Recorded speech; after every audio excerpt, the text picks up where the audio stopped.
बर्बाद करने के लिए बांग्लादेश का इस्तेमाल एक लेबोरेटरी की तरह किया जा रहा है। भारत से सिर्फ एक गलती करवाने के लिए कई विदेशी शक्तियां बांग्लादेश में खतरनाक एक्सपेरिमेंट कर रही हैं। इस एक्सपेरिमेंट में बांग्लादेशी हिंदुओं का इस्तेमाल कर भारत के लोगों और पीएम मोदी को उकसाया जा रहा है। लेकिन पीएम मोदी ने ये गलती कर दी तो भारत ऐसे चक्रव्यूह में फंस जाएगा जिससे निकलना असंभव हो जाएगा। 3 साल पहले ऐसे ही एक चक्रव्यूह में रूस के राष्ट्रपति व्लादिमीर पुतिन फंस चुके हैं और अब निशाने पर भारत है। लेकिन आपको बता दें कि भारत के दुश्मनों को पता नहीं है कि पीएम मोदी क्या चीज है।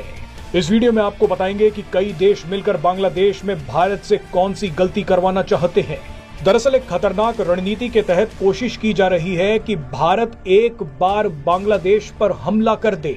बांग्लादेश के हिंदुओं को चारा बनाकर भारत के हिंदुओं को उकसाया जा रहा है ताकि भारत के हिंदू मोदी सरकार पर दबाव बनाए कि बांग्लादेश पर हमला कर दिया जाए।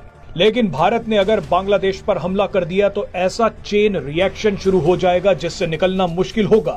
कुछ विदेशी शक्तियां चाहती हैं कि भारत एक बड़ी जंग में फंस जाए।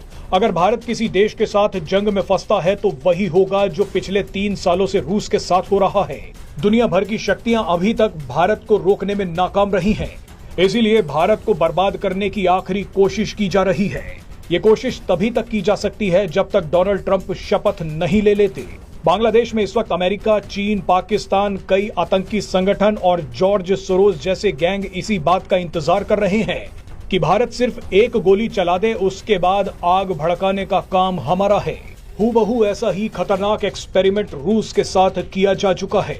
सबसे पहले 2019 में यूक्रेन के राष्ट्रपति पेट्रो पोरोशेंको को देशद्रोही बताकर सत्ता से हटवाया गया क्योंकि पेट्रो पोरोशेंको रूस के साथ रिश्ते खराब नहीं करना चाहते थे, मगर अमेरिकी डीप स्टेट को यह मंजूर नहीं था। पेट्रो को सत्ता से हटवाकर एक सस्ते कॉमेडियन जेलेंस्की को यूक्रेन का राष्ट्रपति बनवा दिया गया।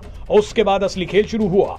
जेलेंस्की को लगातार लालच दिया गया कि यूक्रेन को नाटो में शामिल कर लिया जाएगा। इसकी वजह से रूस भड़क गया। रूस ने जोश में आकर यूक्रेन पर हमला कर दिया। इसी बात का इंतजार नाटो देश कर रहे थे। उसके बाद क्या हुआ वो पूरी दुनिया जानती है।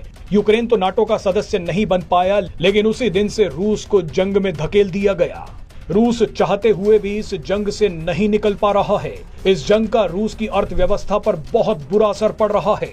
जो रूस के साथ हुआ ठीक अब वही भारत के साथ करने की कोशिश हो रही है।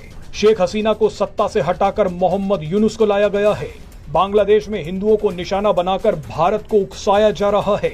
ये खतरनाक शक्तियां चाहती हैं कि भारत के प्रधानमंत्री नरेंद्र मोदी एक बार बांग्लादेश पर हमले का फैसला कर लें, उसके बाद आग को भड़काने का काम दूसरे देश करेंगे। लेकिन आपको बता दें कि पीएम मोदी इन सभी देशों से 10 कदम आगे हैं। मोदी के नेतृत्व में भारत ने अभी तक संयम बरत रखा है।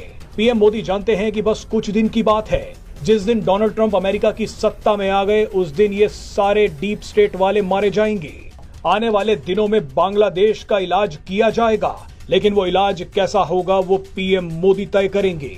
पीएम मोदी बांग्लादेश में ऐसी कोई गलती नहीं करेंगे जिसकी वजह से भारत मुश्किल में फंस जाए।